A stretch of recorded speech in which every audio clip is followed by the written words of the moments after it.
जुनोपत अंगुलीमाल धावला पण पकडू शकलो नाही असं म्हणतात. माफ करा, मी आधीच बोललो, भगवान बुद्धांच्या पायाखालच्या मातीची सर मला येणार नाही, इतका शुद्ध माणूस त्याच्या आपाशी.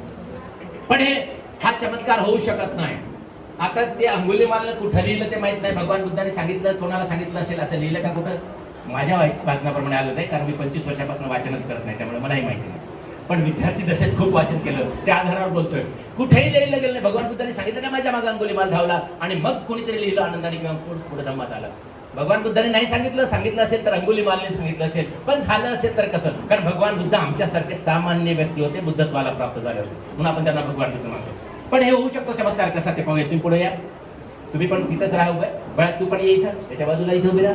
तू इथं ये, इथं उभी राहा. आता अंगुलीमाल धावला पकडू शकला नाही, काय झालं असेल त्याला समजून घ्या. माफ करा, मी आधी सांगतो, आपण सगळे बुद्धिजीवी आहोत. हा प्रकार झाला असेल तर मनोविज्ञानाच्या आधारावर झाला. भगवान बुद्धांमध्ये कसलीच शक्ती नव्हती. ते चिवर घालून, पिवळं वस्त्र घालून एकटे जात असावे, अंगुलीमालच्या डोक्यात आलं असावं, मी पकडू शकत नाही, म्हणून हा प्रकार झाला असावा. भगवान बुद्ध, मी आधी वारंवार सांगतो की अशी कोणती चट्टी एवढं आम्ही अंधश्रद्धाळू व्हायचंच नाही. एक काम करा, आपल्या जागेवर धावा. कमा धावा, तुम्ही पण धावा. आता हे सगळे धावत आहे बघा, धावा. स्पीड वाढेल, 1 2 3 म्हटलं की आणखी स्पीड वाढेल. 1 दोन्ही पायातली ताकद निघून जात आहे, स्पीड वाढतोय. धावा, आणखी स्पीड वाढतोय.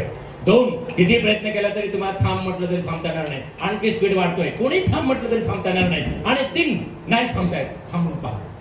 लावा ताकद, कोणी म्हणा, थांबून पहा. सर 5,000 रुपये देतात, मॅडम 5,000 रुपये देतात, बसते 5,000 रुपये बसते चालेल. लावा ताकद, नाही जमणार. तुम्ही बाजूला निघा. थांबा, मी सांगितलं तुम्हाला, लावा ताकद. थांबा, आणखी सांगितलं तुम्हाला. आता 4 5 6 म्हणेल, मला हात लावू शकणार नाही तुम्ही, कितीही प्रयत्न केला तरी. 4 बिलकुल हात लावू शकणार नाही, 5 नाही लावू शकणार, आणि 6 लावा ताकद. 50,000 रुपये प्राइस. माफ करा, 50,000 रुपये बोललोय, आणि हे मी सामान्य माणूस आहे. पूर्ण प्रयत्न करतात आहे की मी हात लावू शकतो का? नाही जमणार. लावा, पुढे येऊ शकणार नाही, मागं जाण पण पुढे नाही येणार. चला लावा ताकद. मॅडम आणखी 5,000 10,000 15,000 25,000 75,000 रुपये झाले. नाही जमणार, स्टॉप. आता तुम्ही आत्मसूचना द्या. थांब म्हणा, मनातल्या मनात म्हणा, मी सरांना हात लावू शकतो. ठीक आहे. 75,000 रुपयासाठी प्रयत्न केला की नाही बाळा? मी काही भिकारी नाही आहे, माफ करा. मी 1.5 2 2.5 लाख रुपये घेतो 1.5 2 तासासाठी. मी इथे अनिलजींच्या म्हणण्याप्रमाणे गायकवाडजी तुमचा पेट्रोलचा खर्च करत आणि तारीख जोडून आलो तुमच्याकडे, कारण ती आहे पण धंदा गेला नाही माझा. टेन्शन नका घेऊ, पुढे तारीख वाढवली म्हणजे त्यामुळे नुकसान गेलं काय मित्र आपण नंतर. ओके, याच्या आधी ओके, एक काम करा, मनातल्या मनात म्हटलं तुम्ही पकडू शकतो, तर मी एक पैसाही तुम्हाला देऊ शकणार नाही. याचं कारण असं, कारण तेव्हा तुम्ही सूचना दिलेली असतात. आता सूचना देत होतो. धावा आपल्या जागेवर, पुन्हा 30 कोटी करूया. धावा, 1 2 3 म्हटल्यावर, आणि तुम्ही मी म्हणेल पकडू शकणार नाही, तेव्हा तुम्ही स्वतः म्हणायचं मी पकडू शकतो, तर तुम्ही मला हात लावू शकणार. जोपर्यंत असं म्हणणार नाही ते म्हणाल 1 आणखी हातापायची ताकद निघून जात आहे, निघून गेली. 2 बिलकुल नाही जमणार, नाही जमणार, आणि 3 नाही जमणार. लावा ताकद, नाही जमणार. आता तुम्ही मला तेच काय करतोय, तुम्ही मला पकडूच शकत नाही, 5 रुपये बक्षीस.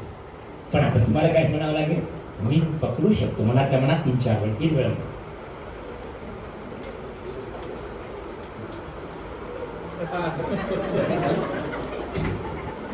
तीनदा. म्हणून पहिल्यांदा बुद्धाला, धम्माला, संघाला शरण जातो, दुसऱ्यांदा जातो, आणि तिसऱ्यांदा जातो तेव्हा ट्रान्समध्ये मेंदू जातो. आणि प्रामाणिकपणे आजकाल भंतेजी लग्न लावतानाच म्हणतात, तेही त्यात एकाग्र होत नसतात.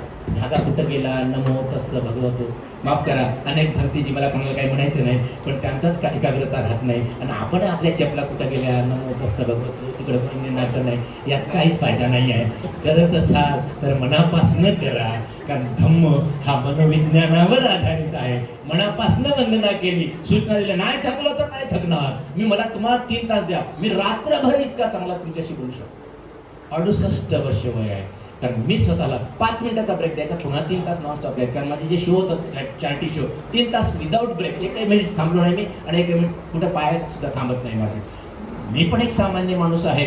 प्रगती करण्यासाठी तुम्हाला मेहनत करावीच लागेल. पण जेव्हा तुम्ही धम्म लोकांपर्यंत पोहोचवत आहात, त्या धम्म जागृतीसाठी तुम्ही काम करता, आणि धम्मानुयायी आहात, उपासक संघाचे लोकांना, तर माझी एक विनंती आहे, तर तुम्ही त्यांना करा.